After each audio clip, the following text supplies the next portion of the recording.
चर्चेमध्ये कुठले मुद्दे उपस्थित करण्यात आले आणि आपण किती समाधानकारक पद्धतीने आपण या आजच्या बैठकीमध्ये प्रश्नोत्तर केलं? 23 सप्टेंबर रोजी महाराष्ट्राच्या सरकारच्या माध्यमातून गरजेपोटी बांधलेली सिडको हद्दीतली घरं नियमित करण्याच्या संदर्भामधला एक GR सुना शिंदे यांच्या सहीनं निघाला. गेल्या काही वर्षांचा आपण आढावा जर घेतला असेल तर डॉ. दिबा पाटील साहेबांच्या नेतृत्वाखाली या नव्या मुंबईच्या परिसरामध्ये सिडकोच्या आपण म्हणूया लँड ॲक्विजिशनच्या अनुषंगानं आणि सिडकोनं उभारलेल्या या नव्या मुंबईच्या अनुषंगानं अनेक वेगवेगळ्या पद्धतीची आंदोलनं उभी राहिली.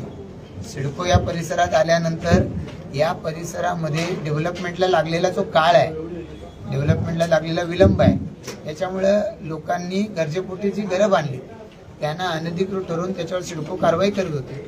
वेळोवेळी झालेल्या कारवाईला प्रकल्पग्रस्त विरोध करत राहिलेले आहेत आणि त्याच्या संदर्भामध्ये सिडकोनं किंवा शासनानं या घरांच्या नियमितीकरणाच्या संदर्भामध्ये भूमिका घेतली पाहिजे अशा पद्धतीची सातत्यानं मागणी होती. याला अनुसरून याच्यापूर्वी काही GR निघालेले आहेत. कधीतरी सिडकोच्या बोर्डाच्या ठरावाच्या अनुसरून 200 मीटरपर्यंतची घरं नियमित करण्याचा 2010 साली GR झाला होता. त्याचबरोबर 2022 साली 250 मीटरपर्यंतची घरं नियमित करण्याच्या संदर्भातला GR झाला. आता यानंतर देखील प्रकल्पग्रस्तांचं समाधान होत नाही हे वारंवार लोकप्रतिनिधींनी वेगवेगळ्या पद्धतीच्या सामाजिक संस्थांच्या नेतृत्वानं सरकारच्या लक्षात आणून दिलेलं होतं. वेगवेगळ्या मार्गावरती हरकती, वेगवेगळ्या पद्धतीच्या खटले हे सिडको शासनावरती दाखल झालेले होते. पण याला अनुसरून या सगळ्यांचा अंतर्भाव करता येईल अशा पद्धतीचा GR शासनानं या 23 सप्टेंबरच्या GRच्या माध्यमातून काढला. या GRच्या बाबतीमध्ये काही लोकांच्या मनामध्ये असलेल्या शंका आहेत, काही लोकांच्याकडे असलेले या GRच्या बद्दलचे ऑब्जेक्शन आहेत. या सगळ्यांवर चर्चा करता यावी या अनुषंगानं परिवर्तन सामाजिक संस्थेनं या संदर्भात आवाहन केलं आणि मग या अनुषंगानं नवी मुंबई सिडको प्रकल्पग्रस्त महासंघ आहे, अध्यक्ष माननीय भूषण पाटीलजी आहेत किंवा सुधाकर पाटीलजी आणि त्यांचे सर्व सहकारी आहेत, या सगळ्यांनी मिळून या संदर्भामध्ये आपल्याला पडलेले प्रश्न हे शासनाला विचारले गेले पाहिजेत. GR मध्ये आणखीन काही या ठिकाणी दुरुस्त्या झाल्या पाहिजेत या पद्धतीची मागणी व्यक्त केलेली आहे किंवा या GRच्या पुढचा टप्पा याच्यामध्ये काय असला पाहिजे या संदर्भातल्या मागण्या केलेल्या आहेत. आपण त्या सगळ्या चर्चेचा भाग आहात त्यामुळे आपल्याला त्याची सगळ्याची कल्पना आहे. मांडलेले ठळक मुद्दे त्याच्यातले कुठले आहेत तर सगळ्यात पहिला की आम्हाला ही जागा तुम्ही आमच्या घराखालची नियमित करणार पण ती लीज होल्ड देणार. ती लीज होल्ड नको, भाडे तत्वावर नको, आम्हाला ती फ्री होल्ड पाहिजे म्हणजे आमच्या मालकीची पाहिजे या पद्धतीची मागणी आहे. याच्या अनुषंगानं अलीकडेच सिडकोच्या बोर्डानं असा ठराव केलाय आणि मुख्यमंत्र्यांच्याकडून लवकरात लवकर याला मान्यता मिळवण्याच्या दृष्टिकोनातून सुतोवाच केलेला आहे. आम्ही अपेक्षा धरतो की आचारसंहिता लागू व्हायच्या आधी हा निर्णय व्हावा जेणेकरून या संदर्भामध्ये प्रकल्पग्रस्तांमध्ये काही अंशी आजही जे संशयाचे ढग आहेत की आम्हाला फ्री होल्ड नाही मिळणार, लीज होल्ड मिळणार. लीज होल्ड मग आता येणाऱ्या 5, 10, 20 वर्षामध्ये जेव्हा आमच्या ते भाडे तत्वाची मुदत संपेल तर तेव्हा काय चार्ज लावला जाणार, त्यापेक्षा त्या सगळ्या जागा फ्री होल्ड करून टाका. आता सिडकोनं तर ठराव केला, शासनाकडे मंजूर करून घेऊ. अध्यक्ष आमचे शिरसाट साहेब बोललेले आहेत तर त्यांनी लवकर करावं अशी अपेक्षा असणार. या व्यतिरिक्त वेगवेगळ्या पद्धतीचे जे मुद्दे याच्यामध्ये मांडले गेलेले आहेत, काही कापलेल्या प्लॉटच्या संदर्भातले असतील, काही त्याच्यामध्ये प्रकल्पग्रस्तांची घरं आहेत किंवा बिगर प्रकल्पग्रस्तांची घरं आहेत या संदर्भामध्ये असतील. काहींच्या मनामध्ये या ठिकाणी जे कापलेले प्लॉट आहेत ते क्षेत्रफळ आम्हाला कसं वापरता येईल, तर ते वापरताना चार्ज तुम्ही जास्त लावलात तर काय, या पद्धतीच्या शंका आहेत. या सगळ्याचं निरसन हे शासन सिडको यांच्याकडून घेण्याची आवश्यकता आहे. या संदर्भामध्ये आलेल्या सूचना आहेत. बऱ्याच वेळा घडतं असं की निर्णय घेतला जातो त्याची अंमलबजावणी होत नाही. त्या अंमलबजावणी सुद्धा तातडीनं त्याची सुरू झाली पाहिजे आणि याच्या अनुषंगानं कुठंही गरजेपोटी बांधलेल्या घरांवरती आता या सगळ्याच्या अंमलबजावणीची प्रक्रिया लवकर राबवणं हे शासनाच्या हातात आहे, प्रशासनाच्या हातात आहे. तोपर्यंत कुठं घरांवरती कारवाई होऊ नये या पद्धतीची मागणी या ठिकाणी केली गेलेली आहे. या अनुषंगानं मुख्यमंत्र्यांच्याकडे या सगळ्या मागण्या नवी मुंबई सिडको प्रकल्पग्रस्त महासंघाने दिलेल्या आहेत किंवा प्रकल्पग्रस्त पालक संस्था किंवा अन्य संस्था ज्या आहेत त्या संस्थांनी दिलेल्या आहेत, या लवकरात लवकर याच्या अनुषंगानं माननीय मुख्यमंत्री महोदयांनी बैठक लावावी यासाठी मी त्यांना सोमवार मंगळवार त्यांना पत्र लिहिणार. तर या ठिकाणी काय होतं, जेव्हा असा कुठलाही निर्णय शासनाकडनं घेतला जातो, आपण लोकप्रतिनिधी आहात, तरी देखील लोकांच्या दृष्टीने अनेक गोष्टी त्यांना न पटलेल्या असतात आणि अशा वेळेला लोकप्रतिनिधी आणि इथली स्थानिक जनता यांच्यामध्ये एक संघर्ष जाणवत असतो आणि ते इथे व्यक्त होत असतात. अशा वेळेला बऱ्याच लोकांना वाटतं की तुम्ही कोंडीत पकडले गेलेले आहात, तुम्ही त्याच्याकडे कसं म्हणून पाहता? मी परिवर्तन सामाजिक संस्थेचा आभार मानतो की त्यांनी अशा पद्धतीनं एक व्यासपीठ उपलब्ध करून दिलं, ज्याच्यात ज्यांच्या मनात अशा शंका आहेत त्यांनी उपलब्ध केल्या, जे त्याच्यावर प्रत्यक्ष काम करतायत, लढतायत, अशी मंडळी देखील या ठिकाणी आहे. मग अशा सगळ्यांचा जो प्रयत्न आहे लोकप्रतिनिधी म्हणून, आता एक माझ्यासारखा लोकप्रतिनिधी आहे, लोकांनी निवडून दिलं, तर विधानसभेमध्ये मांडण्याची त्या ठिकाणी मुभा आहे. कायद्यांमध्ये बदल करत असताना किंवा कायद्यांमध्ये सुधारणा आणत असताना या बाबतीतले रेफरन्स मांडून पुढचे सुधारणा झाल्या पाहिजे त्या बाबतीत आग्रह लोकप्रतिनिधींना धरता येतो. तसा तो त्या व्यासपीठावर धरला जातो. पण एक राज्य सरकारचं कायदेमंडळ आहे, केंद्र सरकारचं कायदेमंडळ आहे, त्या ठिकाणी कायद्यात सुधारणा होत असते, ते काय त्या योग्य पद्धतीने झाल्या पाहिजेत असा आग्रह असतो. लोकांचा आग्रह त्याच्यामध्ये चुकीचा नाही. त्या बाबतीमध्ये लोकांच्या धारणा, लोकांच्या चुकीच्या बरोबर अशा पद्धतीचे आग्रह त्याच्या पाठीमागे असतात.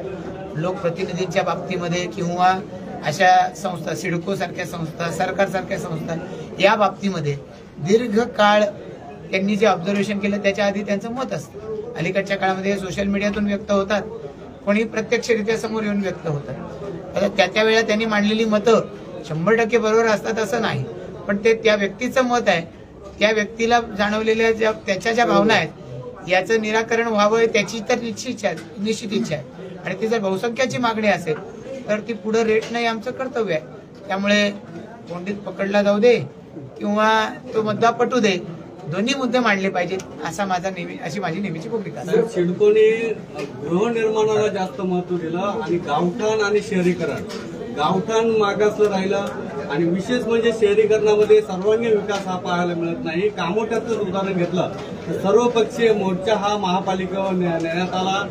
गाव म्हणजे कामोठेकरांनी विकसित केलेलं क्रीडांगण हे त्यांना कायमस्वरूपी राहावं ही त्यांची मागणी आहे. आणि असे महत्वाच्या गोष्टी ह्या काही सर्वांगीण विकास हा काही ठिकाणी थांबलेला आहे. तुम्ही जो प्रश्न विचारताय त्याच्यामध्ये दोन पार्ट आहेत, एक आहे सिडको, एक आहे महापालिका. सिडकोनं हे सगळ्या गोष्टी पूर्वीच्या कालावधीमध्ये केलेल्या नाहीत.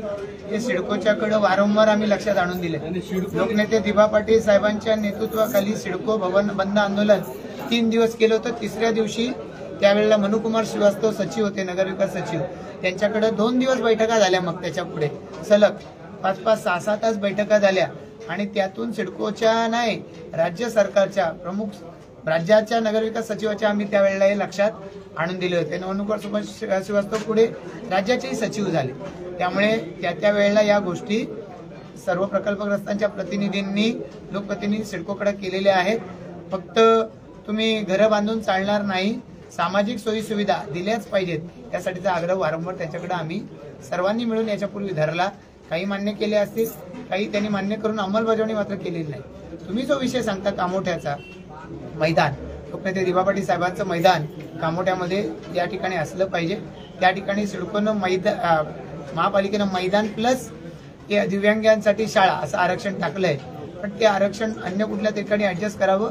दिबा पाटील साहेबांच्या नावाचं जसं ITI आता राज्य सरकारनं जाहीर केलं कोकण भवन CBD या ठिकाणी असावं, तसं या महापालिकेच्या हद्दीत काहीतरी एक मोठं त्यांच्या नावाची वास्तू असली पाहिजे.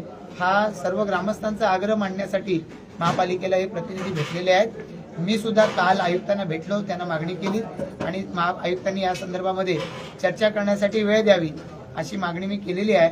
अशाच पद्धतीनं महापालिकेनं त्याचा DP आराखडा जाहीर केला. एक धोंड्याचा पाड्याचं नावाचं गाव आहे की ज्या ठिकाणी गावठाणच दाखवलेलं नाही. एक देवीचा पाडा गाव आहे, तिथं मागासवर्गीय समाजाची वस्ती आहे, त्यांची घरं त्याच्यात दाखवलेली नाही. कुठेतरी आमच्याकडे किरवली गाव आहे, त्या गावाच्या हद्दीमध्ये आता ठाणे महापालिकेनं घनकचऱ्याचा प्रकल्प चालू केला. असे वेगवेगळ्या पद्धतीचे जे भूखंड असतील हे गावाच्या हिताच्या विरोधात चालणार नाही असं त्यांना आम्ही यापूर्वी सांगितलंय. याच्या पुढच्या कालावधीमध्ये सर्वजण सांगत राहणार आपापल्या परीनं. पण या ज्या लोकल बॉडीज असतात, महापालिका असेल, नगरपालिका असतील, ग्रामपंचायती, जिल्हा परिषद आहेत, यांनी सुद्धा याच्यावरच्या हरकती सूचना ज्या मागवल्यात त्याच्यामध्ये लोकांनी आपापल्या हरकती सूचना दिल्यात. आता फक्त कॉग्निशन्स त्याचा घेतला जाऊन त्याच्यामध्ये आवश्यक ते बदल केले पाहिजेत. ते बदल नाही केले तर मग संघर्ष उभा राहणार. बरं, भूषण पाटील साहेब आणि सुधाकर पाटील साहेब दोघांना माझा प्रश्न आहे की एकतर शासनाच्या विरोधातले जे मुद्दे असतील GR मधले ते ऐकण्यासाठी तिथे शासनात आपण जे निवडून दिलेले लोकप्रतिनिधी तेच तुम्ही या ठिकाणी उपस्थित ठेवले आहेत. निश्चितच या सगळ्या चर्चेमध्ये ती हेल्दी झाली असं म्हणता येईल का? तुम्ही समाधानकारक आहात का? बघा, आज जी काही चर्चा झाली आणि सुधारणा सुचवल्या गेल्या त्याच्यामध्ये GR मध्ये काय सुधारणा कराव्यात हा प्रश्न आहे. त्याच्यामुळे हा चांगला प्रयत्न आहे आणि आम्ही समाधान करावं. फक्त ह्या मुख्य ज्या अमेंडमेंट्स आहेत त्या जर इलेक्शनच्या आचारसंहितेत जाहीर झाल्या, म्हणजे फ्री होल्डची असेल, रेटची असेल, तर हा GRचं आम्ही स्वागतच करतो. त्याच्यामुळे आम्ही ते समाधान करत आहोत. मला 2च मिनिटं बोलायचं आहे की आजच्या ह्या चर्चासत्रासाठी जसे सन्माननीय आमदार प्रशांतजी ठाकूर साहेब इथं आलेले आहेत, तसेच ऐरोली आणि बेलापूरचे आमदार आले असत्या तर ह्या चर्चासत्राला अगदी चांगला योग आला असता असं म्हणतात. किरणजी, खरं म्हणजे याच्यामध्ये पुढाकार आपण घेतला किंवा ह्या सगळ्या मंडळींनी घेतला. आज ही चर्चा झाली, अनेक मुद्दे म्हणजे त्याच्यामध्ये त्रुटी देखील समजल्या किंवा जमेच्या बाजू देखील समजल्या. थोडक्यात जमेच्या बाजू कुठल्या होत्या आणि त्रुटी कुठल्या आहेत? तुम्ही एक मिनिट. सर्वात महत्वाचं असं झालं सगळं, प्लीज लावा सर, वेळ आहे. आवाज जोरात काढण्याचा प्रयत्न करा. लोकप्रतिनिधींना सवय झाली साहेब, बरोबर, आणि आमच्यासारखे पत्रकारांच्यामुळे 23 सप्टेंबर 2024चा जो शासन निर्णय झाला त्याच्या 4 दिवस अगोदर 19 सप्टेंबरला प्रशांत ठाकूर साहेबांनी पुढाकार घेऊन 4ही लोकप्रतिनिधी सिडको क्षेत्रातले त्यांची असे मुक्त नगर विकास प्रधान सचिव त्यांच्यावर एक मिटिंग लावली आणि त्याच्यावर चर्चा करण्यासाठी बाबा कुठल्या प्रकारचा GR होणार आहे, त्यात काय काय तरतुदी असतील, काय काय तुटे चर्चा करण्यासाठी. तर साहेबांनी मोठा मन करून मलाही तिथे घेऊन गेले आणि तिथे काही सर्वांनी बाजू मांडल्या. तिथे सुद्धा फ्री होल्डची मागणी साहेब पेटा लावून धरला होता प्रत्येकाने की आम्हाला भाडेपट्ट्यावर फ्री होल्डर्स पाहिजे म्हणून. तर आता त्याच्यावर परत चर्चा करून उपयोग नाही, सर्वांनी त्याच्यावर सकारात्मक दर्शवलेली. पण ही बैठक लावायचं मुख्य कारण असं होतं चर्चासत्र की विविध व्हॉट्सअप ग्रुप्स असतील, फेसबुक असेल, ट्विटर असेल, इकडे सगळीकडं झालेल्या शासन निर्णयामध्ये फक्त त्रुटीच आहेत, ते फक्त चुनावी जुमलाच आहे. त्याची कधीच अंमलबजावणी होऊ शकत, निगेटिव्हिटी पसरवली जात होती. आता प्रत्येकजण प्रश्न विचारतो का अंमलबजावणी का होत नाही, याचं मूळ कारणच ते जेव्हा शासन निर्णय घेतं त्याच्यात ज्या काही जमेच्या बाजू असतात त्याला पकडून अंमलबजावणी करू शकतो आपण. पण ज्या त्रुटी आहेत त्या धरून मुद्दाम तो निर्णय पारितच होत द्यायचा की त्याची अंमलबजावणी होऊन द्यायची नाही, असं चालू आहे 20 वर्षापासून. त्याच्यामुळे शासन निर्णय घेत आहे, जी पात्र आहेत त्यांना त्याचा उपयोग घेऊ द्या चॉईस प्रमाणे. जे पात्र नाही ते नाही घेणार. आता मी 12.5% तुम्हाला उदाहरण दिला, त्याच्यामध्ये त्रुटी होते. 5.4% कट केले होते, भाड्यावर नाही पाहिजे होते, 86च्या अगोदर ज्यांच्या आवड त्यांना प्लॉट भेटणार नव्हता, 1.5% FSI मध्ये कमर्शियल FSI नव्हते. सगळ्या वेळोवेळी सुधारणा होत गेल्या. पण प्रक्रिया थांबली का? आज त्याच जरूर 30 वर्षापासून लोक उपभोग घेत आहेत. पण GR झालं का लगेच घरी येऊन तुम्हाला प्लॉट नाही भेटला, तुम्हाला सपोज जावं लागलं, भाडेपट्टा करार करावा लागला, प्रक्रिया पूर्ण करावी, मग तो भूखंड भेटला. पण लगेच तुम्ही बांधकाम केलं का? परत तुम्हाला तत्सम प्राधिकरणाकडनं CC घ्यायला लागली, मग ती इमारत उभी राहिली. आता जर फ्री होल्ड जरी झालं तर तुमचं बांधकाम सुरक्षित आहे का? नाही. कारण तुम्हाला फक्त जमिनीची मालकी मिळेल फ्री होल्डर नाही. तुम्हाला परत 122 कलमनुसार महाराष्ट्र लँड रेव्हेन्यू कोडनुसार प्रॉपर्टी कार्ड जरी बनवलं तरी तुमचं बांधकाम नियमित होणार नाही. पण जेव्हा तुम्ही त्याचं पुनर्बांधकाम कराल त्यावेळी तुम्हाला CC मिळण्याचा मार्ग खुला होईल आणि तुम्ही प्रॉपर म्हणजे बांधकाम परवाना घेऊन बांधकाम केलं तर ते काय तुम्ही नियमित होईल. त्याच्यामध्ये असं आहे का तुम्ही FSI आता नवी मुंबईमध्ये सर्वांनी पूर्ण तो FSI वापरलेला असेल, मग ते FSIचे निकष काय असतात त्यावर वेगळी चर्चा होईल. मग त्यासाठी GRच थांबवायचे, त्याची अंमलबजावणीच थांबवायची, हे चुकीचं होऊन जाईल. त्याच्यानंतर सर्वात म्हणजे मी सांगता करतो याच्यावर की जोपर्यंत म्हणजे शासनाला आमदार साहेबांची मी एक विनंती करेन की शासन आपण असं सुचवू शकता का जर फ्री होल्डचा निर्णय जरी झाला तर लगेच काय सगळी लोक प्रॉपर्टी कार्ड त्याचं बनवणार नाही. महसूल खाता जो GR पास करेल त्यानंतर मोजणी होईल, मग प्रॉपर्टी कार्ड बनतील. त्याच्यानंतर ज्याचं घर मोडकळीस आलंय तो पुनर्बांधणी करेल, ज्याचा आताच बांधलाय तो लगेच काही बांधणार नाही. पण महापालिका आता सिडकोने फ्री होल्ड केली तर सिडकोच्या कचाट्यात आपण सुटलो, बरोबर आहे. पण महापालिकेच्या कचाट्यात आपण सुटलेलं नाही होत. तिथे MRDPचं व्हायलेशन आहेच. नवी मुंबईमध्ये आज महापालिका कारवाई करते, उद्या पनवेलमध्ये पण करतील, नगरपालिका पण करू. तर साहेबांना एवढी विनंती आहे, मुख्यमंत्री साहेब तुम्ही असं सुचवा की ज्या ज्या लोकांनी फ्री होल्डचा करारनामा पण केला आणि प्रॉपर्टी कार्ड पण बनवलं लँड रेव्हेन्यू प्रमाणे, पण ते जोपर्यंत बांधकाम करते परवानगी घेऊन तोपर्यंत कारवाई तरी होऊ नयेत याची खबरदारी घ्यावी, म्हणजे हा संघर्ष टळेल आणि या GR च्या अंमलबजावणी मदत होईल. धन्यवाद.